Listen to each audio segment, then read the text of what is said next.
ертеде. Ешкі жүні бөртеде.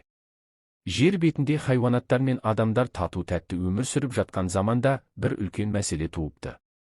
Бір жыл адамдар жылдарды реттеп, әр жылға атау берейік. Сонда уақытты есептеу оңай болады деп шешіпті. Бұл хабарды естіген хайуанаттар да жиналып, әр жылға бір хайуанаттың аты берілсін. Бірақ қайсымыз бірінші жыл боламыз? Деп дауласыпты. Барлығы өздерін ең пайдалы санап, жыл басы болғылары келді. Жылқы алға шығып сөйлейді. Мен алыс пен жақынды бірдей жүремін, адамға адал қызмет етемін, деді жылқы. Түйе маңғаз кейіппен алға шығады. Мен ауыр жүк көтеремін, шөлге төземін, деді түйе. Сиыр, қой, ит қатар сөйлеп жатыр. Әрқайсысы өз пайдасын айтып, мақтана бастады. Тауық қанатын қағып сөйлейді. Мен таң атты деп хабар беремін, деді тауық. Тышқан үнсіз тыңдап тұр. Ал тышқан үндемей ойға қалды. Хайуанаттар ортақ шешім қабылдайды. Кім күнді бірінші көрсе, сол жыл басы болсын, деді олар. Түн ай жарығы. Барлығы таңды күтіп тұр. Хайуанаттар таң атқанын күтіп тұрды. Сол кезде айлакер тышқан түйенің өркешіне шығып алды. Таң алдында.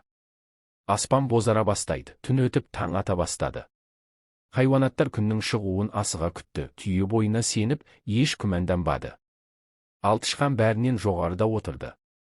Күннің алғашқы нұры көрінді. Тышқан күнді бәрінен бұрын көрді. Күн шықты деп тышқан айғайлады. Барлық хайуанаттар таң қалды. Түйе күнді кеш көріп қалды. Хайуанаттар өзара кеңесті.